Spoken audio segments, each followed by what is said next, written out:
পর্ব ৭। আকাশপথে যাব বেড়াতে, রেখে তোর কাঁধে দুটো হাত, তারাই তারাই হবে সাজানো হিরে জড়ানো প্রতি রাত। গহীন জঙ্গলের বাঁকে হারিয়ে যাওয়া এক টুকরো জিপের কালো অংশটুকু এখনো পুরোপুরি দৃষ্টিপটের আড়াল হয়নি। ভবঘুরে মেয়েটা মোহাবিষ্টের ন্যায় সেদিকেই চেয়ে আছে, যেন কোনো কঠিন মিরাকেলের অপেক্ষায়।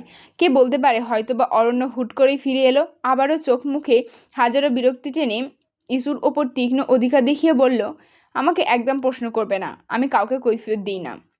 যদিও ব্যাপারটা হাস্যকর, ছেলে মানুষই ছাড়া আর কিছুই হবে না, তবে তেমন কিছুই ঘটল না। উল্টো বুকের মাঝে টিমটিমিয়ে জ্বলতে থাকা এক ফালি আশা প্রদীপকের দমকা হাওয়ায় নিভিয়ে দিয়ে জঙ্গলের বাঁকে হারিয়ে গেল জিপ গাড়িটা। তৎক্ষণাৎ ঈশানীর কর্ণঘোর ভেদ করলো আরেক দফা কর্কশ আওয়াজ, ঈশা, তখন থেকে আমি তোকে কিছু জিজ্ঞেস করছি, কোথায় হারিয়ে গিয়েছিস? ধ্যান ভাঙল ঈশার। আলগোছে চোখের জল মুছে পাশে ঘুরে দেখলো জিসান সহ হাইকিংয়ে আসা প্রত্যেকটা মানুষ ওর দিকে গভীর নজরে চেয়ে আছে। সকলের চোখে মুখে কৌতূহলের পাশাপাশি ভীতকর ছাপ সুস্পষ্ট, যেন সবাই এতক্ষণ ধরে অধীর আগ্রহ ঈশানীর জবাব শোনার অপেক্ষায়। অথচ ঈশানী দীর্ঘ এক রাত পেরিয়ে কেবল অনুভব করলো ওর কখনো অরণ্যের সাথে থাকার কথাই ছিল না। ও তো সির্ফ মন ভালো করার জন্য একটু মুক্ত বাতাসে গা ভাসাতে জিসানদের সাথে হাইকিংয়ে এসেছিল। তাহলে এত কিছু কি করে হয়ে গেল? সব কিছু ছাপিয়ে এই অরণ্য নামক ব্যাধিটাই বা কি করে বাসা বাঁধল তার হৃদয়ে? কি করে? সারা রাত কোথায় ছিলি তুই? ওই জঙ্গলে? আজ যে লোকটা তোকে মাত্রই পৌঁছে দিয়ে গেল, সেই বা কে? দেখ ঈশা, এখন প্লিজ এটা বলিস না যে এরিস ইউভান তোকে বাড়ি বয়ে পৌঁছে দিয়ে গেছে, আর আমরা এই কথা বিশ্বাস করব। জিসানের করা একের পর একের প্রশ্নের তোপে ঘোর ছেড়ে বেরিয়ে আসে ঈশা। জবাবে একটুখানি গলা পরিষ্কার করে একটা ভারী দীর্ঘশ্বাস ছেড়ে নিজের আগের সত্তায় ফিরে এসে গম্ভীর মুখে ঈশা বলে, তুই কি বলছিস? কার কথা বলছিস? আমি কিছুই বুঝতে পারছি না জিসান।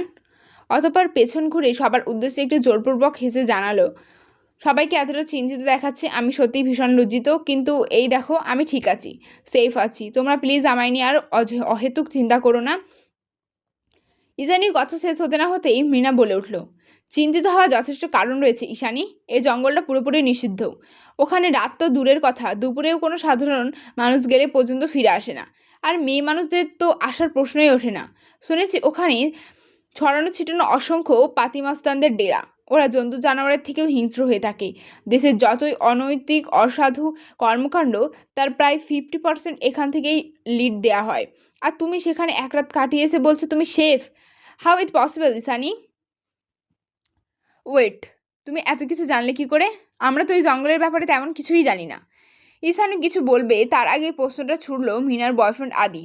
মিনা ঠোঁট উল্টে জানালো, ঈশানী হারিয়ে যাওয়ার পরে গুগল করে ওই সব ইনফরমেশনগুলো বের করেছি। তাহলে বাকি 50% কোথা থেকে সংগঠিত হয় বলে তোমার মনে হচ্ছে? মিনা জবাব দেয়, সুন্দরবন। সন্ত্রাসীরা সাধারণত নদীপথ, জঙ্গল এছাড়া বর্ডারের আশেপাশের জায়গাগুলোকে নিজেদের কাজের জন্য ব্যবহার করে থাকে। বাহ, বেশ ভালো রিসার্চ করেছো দেখছি। আদির কথায় কিঞ্চিত হাসল মিনা। ওদিকে ঈশানী খানিকটা হাসার চেষ্টা করে বলল, চিল মিনা, দেখো আমি পুরোপুরি ঠিক আছি। আর ভুলে গেলে এটা যে ট্যুরিস্ট এরিয়া। তোমার কথা অনুযায়ী এখানে যদি সন্ত্রাসী থেকেও থাকে, তাহলে ট্যুরিস্টদেরও কিন্তু অভাব নেই। হতে পারে ওপরওয়ালা সেরকমই কোনো একজনকে আমাকে সেভ করার জন্য পাঠিয়েছিলেন। মনে মনে ভাবল, অরণ্য নিশ্চয়ই দেশের বড় কোনো সেলিব্রিটি হবে।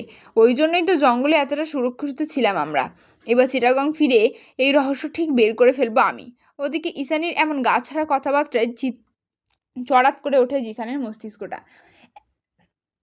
একে তো সারা রাত চিন্তায় চিন্তায় নির্ঘুম হয়ে এক রাত পার করেছে, তার ওপর ওই কালো হুডি পরা লোকটা, যার গেটা পুরোপুরি এরিস ইউভানের মতোই রহস্যময়। তবুও মেয়েটার বরাবর বলছে ও ঠিক আছে। ঈশানী যতই যাই বলুক না কেন, জিসান কিছুতেই নিজেকে আশ্বস্ত করতে পারছে না যে ও আসলে ঠিক আছে। নিশ্চয়ই লোকলজ্জার ভয়ে কোনো কঠিন সত্য লুকাচ্ছে মেয়েটা, কারণ জিসান তখন দোতলা থেকে স্পষ্ট ঈশানীকে এরিসের দিকে চেয়ে কাঁদতে দেখেছে। হতেও পারে ওই লোকটা ঈশানীর সবচেয়ে বড় সর্বনাশ করে ছেড়ে দিয়েছে, আর তারপর ভয় দেখিয়ে, না না, এরিস ইউভানের মতো মাফিয়া দ্বারা সব সম্ভব। এসব ভাবতে ভাবতে ঈশানীর কাঁধ ঝাঁকিয়ে এক প্রকার চেঁচিয়ে উঠল জিসান, তুই মোটেই ঠিক নেই ঈশা। ওই জঙ্গলে একবার প্রবেশ করলে কোনো মেয়েই ঠিক থাকে না। সত্যি করে বল, ওই এরিস ইউভান তোর সাথে সারা রাত কী করেছে? নিশ্চয়ই তোকে খুব খারাপভাবে এভ। জিসানের কথা শেষ হওয়ার আগেই নিজের কাঁধ থেকে ওর হাতটা ছাড়িয়ে দুপা পিছিয়ে দাঁড়ালো ঈশানী। এবার জিসানের কথার মানে খুব ভালোভাবেই বুঝেছে ও। তাই তো ওই মুহূর্তে ভেতরটা নিম পাতার মতোই তেতো হয়ে উঠেছে ঈশার। যেমনটা ভোঁতা অনুভূতি ছড়িয়ে পড়েছে সর্বাঙ্গে। তার মানে এতক্ষণ ধরে সবাই আকারে ইঙ্গিতে এটাই বোঝাতে চেয়েছিল ওকে। ওর সতীত্ব আদৌ অক্ষত আছে কিনা সেই নিয়েই সবার এত কৌতূহল। তাহলে কি ভেবে ওরা ওকে বোকা নাকি আত্মমর্যাদাহীন? কি হলো কিছু বল। দেখ ঈশা, সোসাইটি নিয়ে তোর মোটেই চিন্তা করতে হবে না, আমি তো আছি, সব কিছু আমি সামলে নেব। তাও প্লিজ বল, কাল রাতে এরিস কি এরিস এরিস করছিস তখন থেকে? কে এরিস? আমি এই নামে কাউকে চিনি না। রাজহংসীর ন্যায় ক্ষিপ্র চাহনি ছুঁড়ে চেঁচিয়ে উঠল ঈশানী। তৎক্ষণাৎ ওদের দুজনকে একা ছেড়ে দিয়ে জায়গা ত্যাগ করলো সকলে।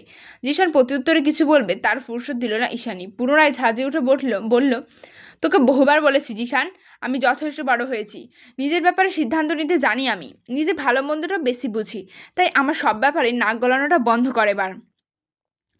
জিশানও এবার খেই হারালো। এতক্ষণে সেই শান্ত ভদ্র সত্ত্বটা হুট করে প্রচণ্ড তেজের আড়ালে মিলিয়ে গেল কোথাও।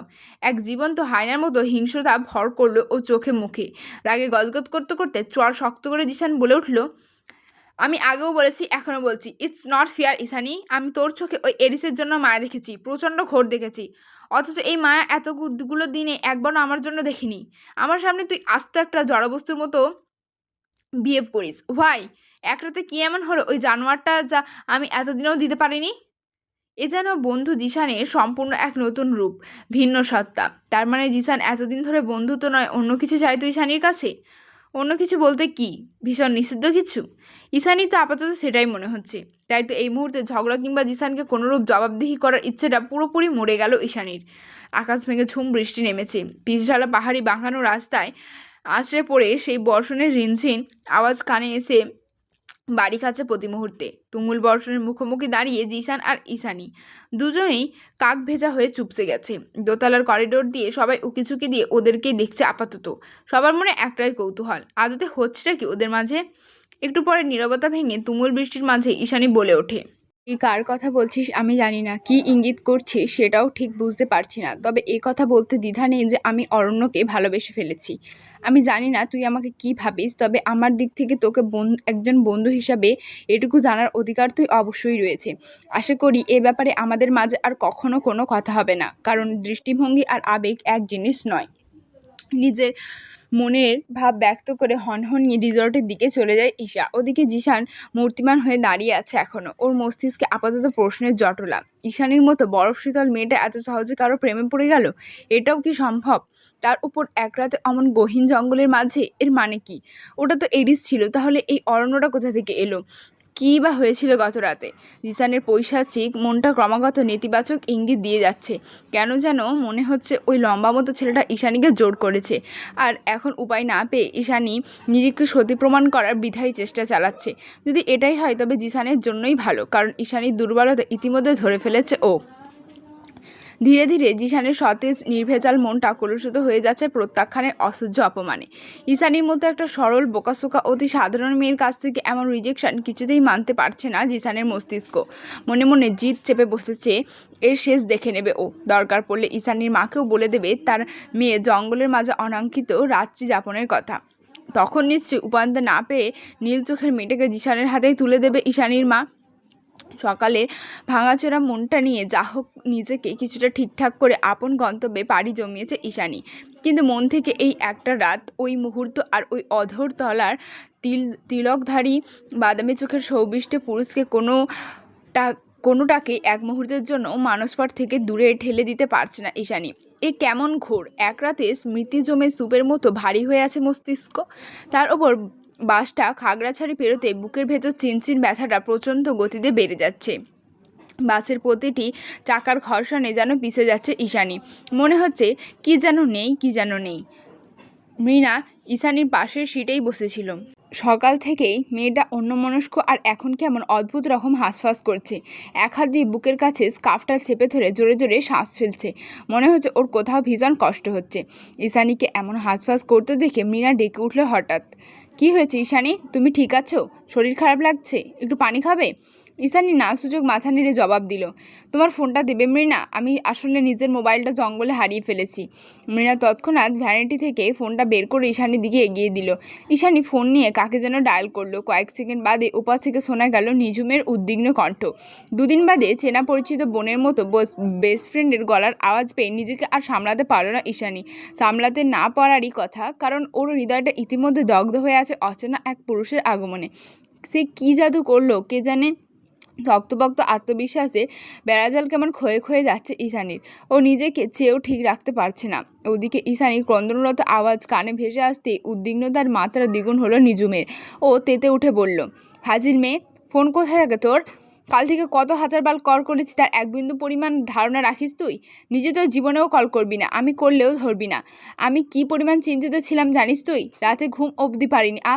নিঝুম এক নাগাড়ে বকেই যাচ্ছিল ইস্যুকে।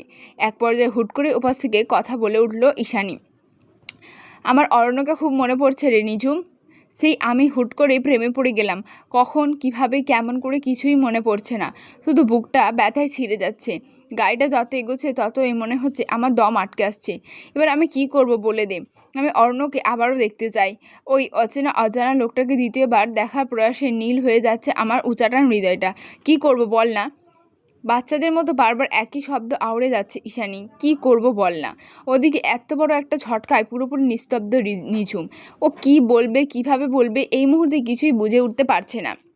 বাস তখন সিগন্যালে আটকে আছে। আর একটু পরে চিটাগং সড়কে প্রবেশ করবে হয়তো। ফোনের ওপাশ থেকে কোনো আওয়াজ না পেয়ে আস্তে করে কলটা কেটে দিল ঈশানী।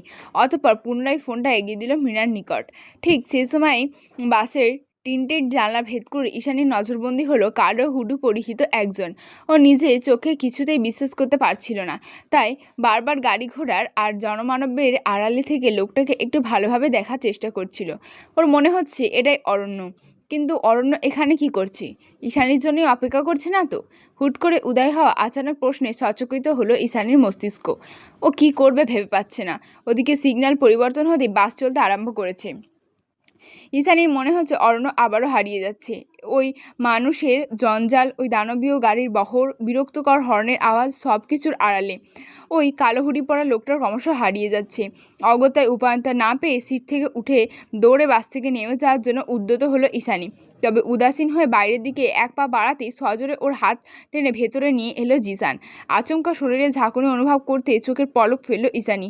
পিছন ঘুরে বিরক্ত কণ্ঠে জিসানকে বলে উঠল, কি করলে এটা তুই? তুই কি করছিলিস সেটা আগে বল।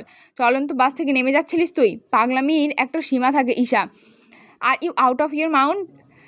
একে তো সারা রাত জঙ্গল কাটিয়েছে, তারপর সকাল থেকে অরণ্য অরণ্য নাম জপে যাচ্ছিস, অথচ আমার সকলে দেখছি তোকে এরিসের গাড়ি থেকে নামিয়ে দিয়ে গেছে। সত্যি করে বলতো, তোর সাথে খারাপ কিছু করেছে তাই না? ওই মাফিয়াটা তোকে ড্রাগ ফ্রাগ খাইয়ে দেয়নি তো আবার? এক প্রকার ধমকে উঠে কথাগুলো বলল জিসান। ওদিকে ঈশানী নিজের বাক্যে অটল। ও বরাবরের মতো এবারও বলল, কারোর সম্বন্ধে ভালো করে না জেনে মন্তব্য করা একদমই ঠিক নয় জিসান। তুই কার কথা বলছিস আমি বুঝতে পারছি না, কিন্তু আমি সম্পূর্ণ ভিন্ন কারোর সাথে ছিলাম এবং সে যথেষ্ট ভদ্রলোক। আর যাই হোক, অত্যন্ত তোর মতো নোংরা মানসিকতা তার নেই। আশা করি বুঝতে পেরেছিস। পুনরায় খেপে গেল জিসান। ও যেন ঈশানীর মুখে ওই অচেনা লোকটার প্রশংসা কিছুতেই সহ্য করতে পারে না। চড়াত করে হিংসতা জেঁকে বসে মস্তিষ্কে নিউরনে। আর ঈশানী সেই কাজটা করে বারবার রাগিয়ে দেয় জিসানকে, যার ফলস্বরূপ জিসান এবার তেড়ে এলো ঈশানীর দিকে। তবে দুপা এগোতেই ওকে আটকাল আদি। বিরক্ত হয়ে বলল, চলন্ত বাসে কি শুরু করেছিস তোরা? জিসান কটমটিয়ে বলল, কি শুরু করেছি এটা ওকে জিজ্ঞেস কর। এক রাতে কি এনে দিয়েছে ওই ছেলেটা যে রাস্কেল। জিসান কথাটা সম্পূর্ণ করার আগেই জিসানের উদ্দেশ্যে শব্দটা উচ্চারণ করে নিজের সিটে চলে যায় ঈশানী। আর মনে মনে সিদ্ধান্ত নেয় জিসানের সাথে বন্ধুত্বের ইস্তিফা এখানে ঘটাবে ও। আর যাই হোক, এমন একটা হিংস্র প্রকৃতির ছেলের সাথে বন্ধুত্ব বজায় রাখা ঈশানীর পক্ষে সম্ভব নয়। সুন্দর ঝলমলে রৌদ্রোজ্জ্বল দিন। স্বরাষ্ট্রমন্ত্রী সাহেবের বাড়িটা শহর থেকে একটু দূরে সি সাইডে অবস্থিত। সকাল সকাল পাখির কিচিরমিচির আর সাগরের গর্জনে মুখরিত চারিপাশ। এমন সময় বাড়ির আবহাওয়া নীরবতা ঘেরা শান্তি শান্তি হওয়ার কথা ছিল, তবে তেমন কিছুই লক্ষ্য করা যাচ্ছে না এই মুহূর্তে। এতক্ষণ অবশ্য নীরবই ছিল সবকিছু। হুট করে কি জানি কি হলো, ফ্রন্ট ইয়ার্ডে বডিগার্ড আর সুরক্ষা বাহিনীর লাইন দাঁড়িয়ে গেল কয়েক সেকেন্ডের মধ্যে। ডুপ্লেক্স বাড়িটার ছাদ থেকে শুরু করে প্রতিটি বারান্দার করিডরে একে একে দাঁড়িয়ে গেল বন্দুকধারী সুরক্ষা বাহিনী। বাড়ির এহেন থতমত পরিবেশ দেখে মনে হচ্ছে এই শীঘ্রই কোনো ভিআইপির আগমন ঘটবে এখানে। নিরাপত্তা বাহিনীর কঠোর অবস্থানের পাশাপাশি একটা হেলিকপ্টার ল্যান্ড করানো হয়েছে বাড়ির ছাদে। তবে সবাই আপাতত উদ্বিগ্ন, আসলে হচ্ছেটা কি এখানে? হুট করেই মন্ত্রী সাহেবই বা কেন এত সুরক্ষা নিশ্চিত করলেন? কিসের ভয় এত তার? খানিক বাদে সকলের জল্পনা কল্পনার ইতি টেনে এক 10খানা রোলস রয়েস এসে থামল স্বরাষ্ট্রমন্ত্রীর আসিফ জামানের বিশাল বাংলো বাড়ির সামনে। গাড়ি থেকে ধীরে ধীরে নেমে আসতে লাগলো কান এয়ারপোর্ট লাগানো বিশাল দেহী কৃষ্ণ বর্ণের দেহরক্ষীর কয়েকটা টিম। তাদের মধ্যে অধিকাংশই ফরেনার। এরপর সবশেষে তাদের মধ্যে থেকে নেভি ব্লু রঙা রোলস রয়েস থেকে বেরিয়ে এলো ব্ল্যাক হোয়াইট কম্বিনেশনে ফর্মাল শার্ট আর ওয়েস্ট কোট পরিহিত লম্বা মতো একজন, যিনি দেখতে ইয়াং এবং জেন্টল, যদিও তার চোখ দুটো ঢাকা পড়ে আছে বিশাল রোদ চশমার আড়ালে। তবে সকালের এক ফালি রোদের ঝিলিকে পুরোপুরি স্পষ্ট, আর ডার্ক ব্রাউন সিগারেটে পোড়া ঠোঁটের নিচের বিরল সেই কালো তিলক। রোদের তালে তাল মিলিয়ে যেন ঝিল করছে তিলকটা। তবে সেই তিলকের সৌন্দর্য পুরোপুরি ফিকে মনে হচ্ছে লোকটার ক্রূর রহস্যময় পৈশাচিক হাসির কাছে। লোকটা গাড়ি থেকে নামতেই কয়েকজন বডিগার্ড এসে তাকে কোট পরিয়ে দিতে সাহায্য করে। এরপর কোটের হাতগুলো ঠিকঠাক করতে করতেই গেট ছাড়িয়ে মন্ত্রী সাহেব বাংলোর দিকে এগিয়ে গেল সে। তার পিছু নিয়ে এসে শতাধিক বিশালদেহী বডিগার্ডের দল। তবে ভেতরে প্রবেশের আগে মন্ত্রী সাহেবের দেহরক্ষীরা আটকে দিল তাদের। এরিস নিজের বডিগার্ডদের আঙুল ইশারায় চলে যেতে বলল এবার। অতঃপর পা থেকে মাথা অবধি সার্চ করা হলো তাকে, কিন্তু দুর্ভাগ্যবশত সেরকম মরণঘাতী কোনো কিছুই পাওয়া গেল না এরিসের কাছে। অগত্যায় পুনরায় নিজের সানগ্লাসটা চোখে পড়ে সবাইকে ছাড়িয়ে ভেতরের দিকে এগিয়ে গেল এরিস। এদিকে হতবাক দেহরক্ষী বাহিনীগণ একদিন আরেকজনের দিকে চাওয়াচাপি করায় ব্যস্ত। মন্ত্রী সাহেব কিনা এই লোককে এত ভয় পাচ্ছে? ওর হাতে তো একটা নেল কাটারও নেই, আশ্চর্য। ভেলভেট, লাল গালিচা আর দেশি বিদেশি সৌন্দর্যবর্ধক শোপিসে মোড়ানো তকতকে হলরুমের ভেতরে ঢুকতে না ঢুকতেই মন্ত্রী সাহেব আসিফ জামান অসম্ভব সুন্দর সম্মোহনী হাসি দিয়ে আমন্ত্রণ জানালো এরিসকে। কোনো পিএ নয়, একেবারে নিজে এগিয়ে এসে হাত বাড়ালেন করমর্দন করার উদ্দেশ্যে। তবে এরিস ইউভান তাকে 2 পয়সারও তোয়াক্কা করলেন না, উল্টেও মন্ত্রী সাহেবকে পাছে হটি এগিয়ে গিয়ে পায়ে পা তুলে বসে পড়ল তারই চেয়ারে। এরিস বসার সঙ্গে সঙ্গে মন্ত্রী সাহেবের চুপসানো মুখে এগিয়ে গিয়ে এরিসের মুখোমুখি হয়ে একটা চেয়ারে বসল। আবারও কুশল বিনিময়ের চেষ্টা চালিয়ে বলতে আরম্ভ করলো, এরিস সাহেব, কি মানে এখানে হঠাৎ? না মানে আপনি বললে তো আমি নিজেই রাশিয়াতে। মুখের কথা মুখেই আটকে গেল মন্ত্রী সাহেবের। এরিস তাকে হাতের ইশারায় থামিয়ে দিয়ে গম্ভীর গলায় বলল, এরিস ইউভান কাউকে কৈফিয়ত দেয় না। আপনার গভর্নমেন্ট আমার 200 কোটি টাকা ড্রাগ আটকে রেখেছে বর্ডারে। প্রায় 10টা কারভার ভ্যান আটকা পড়ে আছে সেখানে। আজ রাতের মধ্যে সেগুলো ডিসমিস করার ব্যবস্থা করুন, নয়তো। এরিস কথা শেষ না করতে করতেই মন্ত্রী সাহেব ওকে মানানোর চেষ্টা করে বলল, মানে এই সাহেব, সামনে নির্বাচন। এখন যদি এইসব নিউজ ভুল করেও একবার লিক হয়ে যায়, তাহলে পুরো দলের সর্বনাশ হয়ে যাবে, বুঝতেই তো পারছেন। আপনি বরং আর কয়েকটা দিন অপেক্ষা করুন। ইলেকশনটা শেষ হলেই আমি আপনার মালাম আপনাকে পৌঁছে দেওয়ার যথাযথ ব্যবস্থা করব। দরকার পড়লে সাথে কিছু উপকৌটানো। গর্জে উঠল এরিস, বলল, ফাক your brown lecture, just do what I said. আজ রাতের মধ্যে আমার কারভার ভ্যানগুলো বর্ডার না ক্রস করলে সারা জীবনের জন্য মন্ত্রণালয়ের চেয়ারের রং ভুলে যান মন্ত্রী সাহেব, ওটা আর আপনার জন্য বরাদ্দ নেই। শুষ্ক ঢোক গিললেন আসিফ জামান। এরিস নিজের কথা শেষ করে চেয়ারের গিয়ে ছেড়ে বাইরের দিকে পা বাড়ায়। তবে যাওয়ার আগে কী ভেবে যেন পিছন ঘুরে নিজের কলারের ভেতর থেকে একটা সরু সাইজের চাকু আর নিজের রিস্ট ওয়াচ খুলে সামনে ঝকঝকে গ্লাস লাগানো টি টেবিলের ওপর রেখে একটা তাচ্ছিলেন হাসি দিয়ে ঠান্ডা আওয়াজে বলে ওঠে, কোটি কোটি টাকা দিয়ে কি পুষছেন এগুলো মন্ত্রী সাহেব? সামান্য সাজটা পর্যন্ত ঠিকভাবে করতে পারে না এরা। এই বাড়ির সবগুলো গর্ধবের দল। এনিওয়ে, মার্ক মাই ওয়ার্ড মন্ত্রী সাহেব, টিল দেন বাই বাই। ভীষণ শান্ত গলায় হাসতে হাসতে মন্ত্রী সাহেবকে কঠিন কিছু থ্রেড দিয়ে হিরোদের মতন পকেটে হাত রেখে লম্বা সিল্কি আন্ডারকাট চুলগুলোতে ব্র্যাক ব্রাশ করতে করতে বেরিয়ে যায় এরিস। এতক্ষণে ধরে এরিসের কর্মকাণ্ড শিরদাঁড়া বেয়ে যেন শীতল স্রোত বয়ে গেল আসিফ জামানের। তিনি ঘামছেন ভীষণ। পাশেই তার বিশ্বস্ত পিয়ে লিও দাঁড়িয়েছিল। মন্ত্রী সাহেবকে এভাবে ঘামতে দেখে লিও তাড়াহুড়ো করে পানির গ্লাস এগিয়ে দেয়।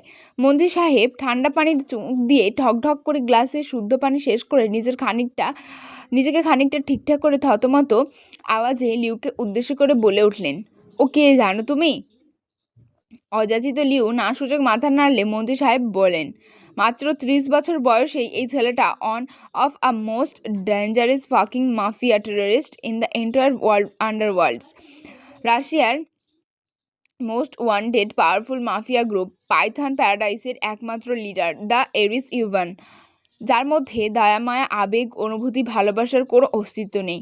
আই থিঙ্ক ওর ভেতর হৃদয়টা অনুপস্থিত। যা আছে তা শুধুই ভয়াবহ হিংস্রতা, হাইনার থেকেও ভয়ঙ্কর আর অপ্রত্যাশিত ও থাবা।